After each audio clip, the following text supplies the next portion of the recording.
Are you looking for the best coffee grinders 2024?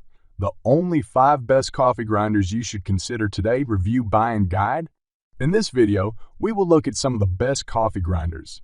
The only 5 best coffee grinders you should consider today, review, buy, and guide on the market. For more details, IU, price, click, product link, please check the description below. Before we get started with our video, Number 1. Fellow Opus Conical Burr Coffee Grinder.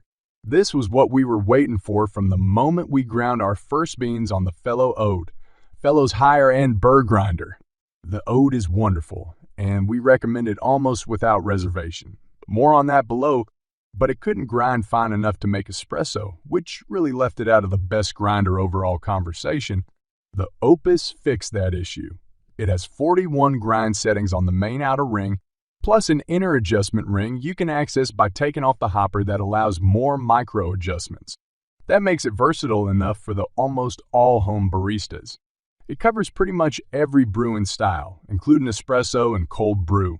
If you are hardcore about espresso, you can get a stepless grinder that does not have a fixed number of settings, but in order to make that worth the extra money, you will likely have to be interested in spending a lot more time making your coffee than you do drinking your coffee. On the espresso front, the Opus also has the smartest design for moving grounds to a portafilter basket of any grinder we've used that doesn't grind directly into the basket. A plastic insert is molded to fit either a 58 EM portafilter or a 54 M portafilter. After grinding coffee into the catch with the insert, place the portafilter upside down on top of the insert, then simply flip it over. The process is incredibly clean and little to no coffee is lost along the way. Plus, because the insert is really just a narrow bowl, you can use the Opus for multiple brewing methods without having to change equipment. Some other grinders, like our previous top espresso grinder from KitchenAid, require you to insert and remove a plastic piece to switch from grinding for a portafilter to grinding for anything else.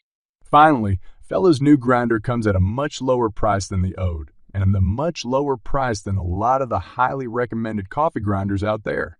Much of the difference in cost between the Ode and the Opus is down to the materials. While the body of the Ode is made mostly of metal, the Opus is much lighter and mostly plastic. Also, importantly, the Opus uses 40M conical burrs and the Ode uses 64 MF flat burrs. Flat burrs can produce a more consistent grind and are more common in very high-end grinders. However, as we noted with the number of settings, coffee lovers who just want to make a good cup of coffee but don't care to investigate the uniformity of their grounds down to the micron are not likely to notice a difference. So the value you get from the Opus is very high. The noise level is also incredibly low. This was the quietest electric grinder we tested. The one other thing we need to note about the Opus is that it is designed as a single-dose grinder. That means you don't need to keep a bag's worth of coffee beans in the hopper, and actually, you can. Instead, you add beans for each brew. That might sound a little tedious, but we view it as a small trade-off because the Opus gets all the ground coffee out during a grind. Grinders that hold on to some grinds because they get stuck have what is known as high grind retention. You can get exactly the right amount of coffee by weighing your whole beans before grinding. Weight is really the gold standard measure for high-quality coffee brewing.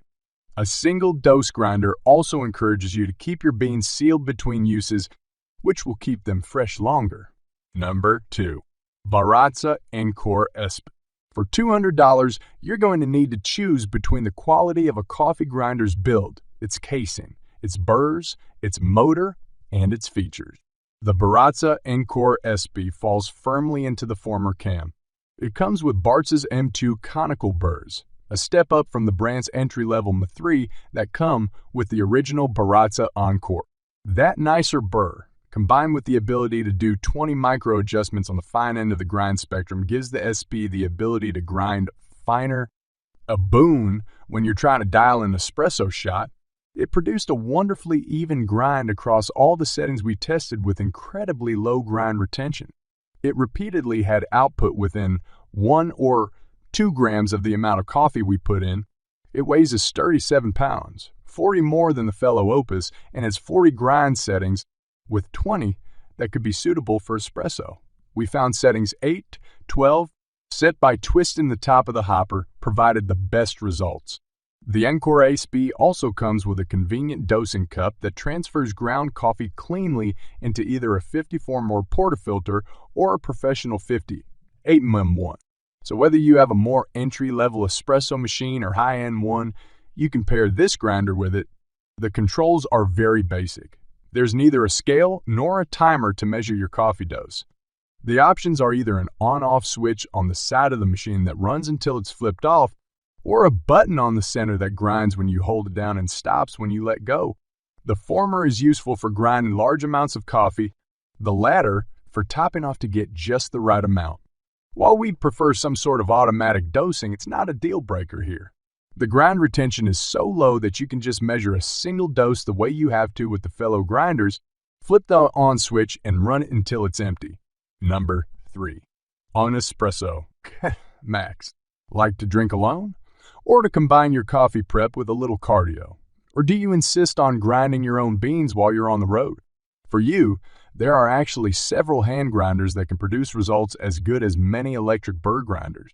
As evidenced by the On Espresso here, they can actually cost as much as an electric grinder. But we were floored by what this hand grinder could do. In just 24 seconds, we ground 18 grams of coffee for a cup of AeroPress.